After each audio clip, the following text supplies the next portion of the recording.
Yo, what's good, my wolf pack? Elf for the pack right here. And today in this video, man, I'm gonna be talking about the new or the first big fairy tale game. All right, I'm gonna be talking about our recently released fairy tale game. Okay, and if I'm being honest, it's decent. It's decent. If I was to rate it, I will give it a 7 out of 10. It's not a 10 out of 10 game. It's not a 9 out of 10. In my opinion, it's a strong 7 out of 10. It's not perfect, but it's tolerable. It's playable, okay? Some people will tell you it's perfect. It is not. At least I am of the belief that it's not perfect. Now, there are some things that bother me. I don't know if it's because I'm a fan and I notice these things, but there's some things in this game that bother me. I guess if you didn't know about Fairy Tail, you wouldn't care as much, maybe. But since I am such a fan of Fairy Tail, I am a fanboy. These things did bother me specifically. There are some characters in this game that don't have models. Like, you will not see them physically. They're basically a ghost. There'll be a text box and a picture of them, but you will not physically see them. Characters like Jura, characters like Merity. And here's the kicker. Some of those lines, some of these invisible characters' lines, they're voice acted, but you won't see the actual character themselves. Stuff like that bothers me. And another thing that bothers me is that some of the basic grunts, some of the basic thugs in the games that you would encounter while doing missions, they're Grimoire Heart grunts.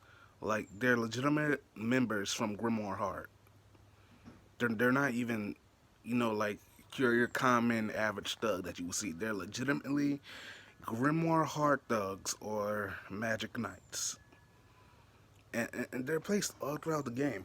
Like, they're placed all throughout the game. Just Grimoire Heart members and Magic Knights. And I'm like, bruh, could they have not just put in just normal regular townspeople characters? Like, I don't understand where all the basic grunts of Grimoire Heart are Magic Knights. That bothered me. It didn't really make much sense at all. But it could just be me nitpicking, if I'm being honest. But it kind of bothered me. I won't lie. Um, moving on.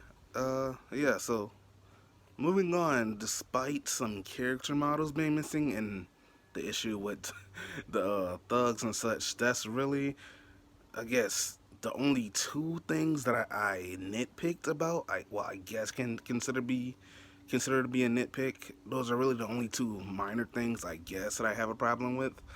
But moving on to an issue that basically everybody talks about in regards to the Fairy Tale game is the DLC, right? Which is insanely overpriced. All right, we got three costume packs that are all $40. We got Elfman, we got Lizana, we got Levy, we got Leon that are DLC, who are $20 each. $20 each for four characters. That's like $80, right? Uh, yeah, we got four characters, $20 each. We have three costume packs, $40 each. We got the season pass, which is the full price of the base game. It's the full price of a brand new game, right? The season pass, $60. There's even the deluxe edition, that's like $75. that only comes with like that only comes with like a growth Lacrima and the Grand Magic Games costumes, or should have been base game. That's what the deluxe edition comes with, and it's like $75. The season pass, the season pass has what? It has Elfman, Lizana, Leon, Levy. It has some growth Lacrima. Um,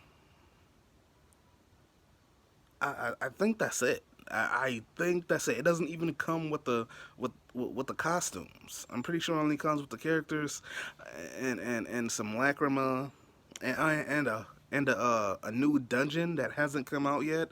Some sort of new dungeon, a rift in time. You know, the thing back in Logia at the end of the final season that the Dragon Slayers were in, a rift in time. That's supposed to be in the season pass as well, I guess. But a season pass should be at least I'm being generous, $30. Why is it the full price of the base game? And why are Elfman, Lizana, and Levy DLC? Elfman, Lizana, and Levy should have been base game. Why are they DLC? And why are they $20? A DLC character should be like five to, well, 3 to 5. I was gonna say 5 to 8, but even that's high. $3 to $5. A DLC character should be $3 to $5. Why are they $20 each? You basically gonna spend $80 if you buy those characters individually. And the costume packs, which is a swimsuit pack, a swimsuit pack, a dress up pack, and the outfits from the final season of the anime, right? Those are the three costume packs. The final season costume pack should have been base game. It should have been base game. You shouldn't even have to pay for those outfits. But so for some reason you have to drop $40 on them. And you can buy which costumes you like the most separately for like $3.49, which I did. I bought the costumes that I like the most. I bought Natsu's final season outfit. I bought Lucy's. I bought Urza's. I bought Gray's. And I bought the dress up outfit for Juvia, because the dress up outfit for Juvia looks kind of nice. It's kind of like a dominatrix outfit. It looks kind of nice. I'm not gonna lie. And in my own head canon of that, my Groovia head canon of Juvia wearing that outfit is that Gray will finally give Juvia the attention she deserves. You know what I'm saying? You know what I'm saying? But yeah, man, I just bought a couple of outfits separately because dropping $40, especially especially dropping $40 3 times for some costumes is ridiculous. Especially if one of those costume packs could have been base game. It's like this game hasn't even been out for a month yet, dog. And they're already trying to milk it with DLC. That's like almost $200 of DLC, which most could have been a base game. Like if you was to add a character, if you was to add a character as DLC, I can understand a character like Zareth. I can understand a character like Mavis. And now I know there are 16 playable characters. I don't know who they all are yet. I have not beat the game yet. I am in like the Grand Magic game arc with when Future Rogue invaded. That's the section of the game I am in right now. I haven't beat the game, so I don't know who's all playable. But if you were to add a character for DLC, why not a character like Zareth? Why not Mavis? Why not? I don't know. You could have added a character like you could have threw a few villains in there. How about Margir? I would have liked to play as Margir. What about Jackal? Throw in some of the demons. You know what I'm saying? I can understand characters like them being DLC, but not characters that should have been in base game like Elfman and Lazana. And speaking of which, why are they not playable even though they have a motto in the game?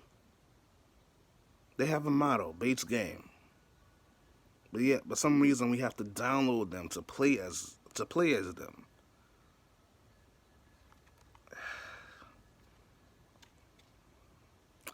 I don't know, man. It doesn't make any sense, bro.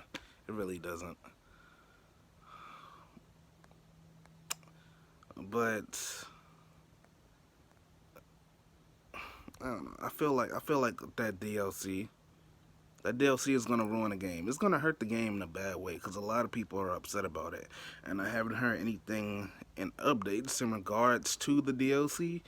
But I feel like if anything's gonna hurt the game, the DLC, this DLC practices, it's gonna hurt the game because the game is decent. I actually really like the game. Um, it's decent. It's a really decent game. For its first big game, which is this fairy tale game. It's not bad, right? If I was being completely honest though, I kind of would have preferred it to be an arena brawler, an arena brawler. A fight. Well, people don't consider arena brawlers to be fighting games, but whatever. A traditional fighting game, I would have got it regardless. But I would have preferred it to be an arena brawler, because I enjoy my arena brawlers, like Xenoverse. I really enjoy those type of games, right?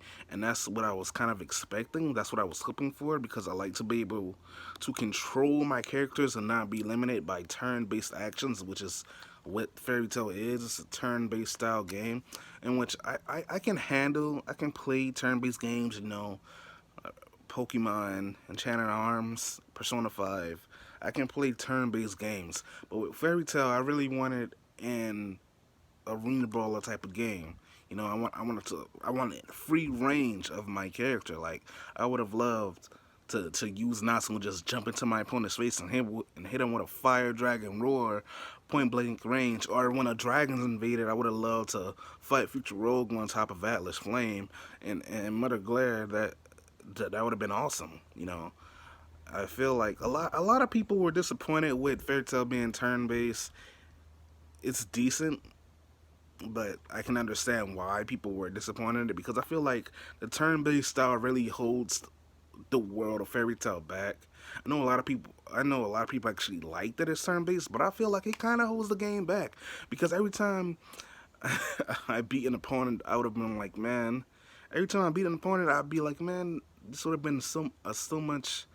This would have been a more fun of a fight. This fight would have been more entertaining if I had the ability to fully control the characters.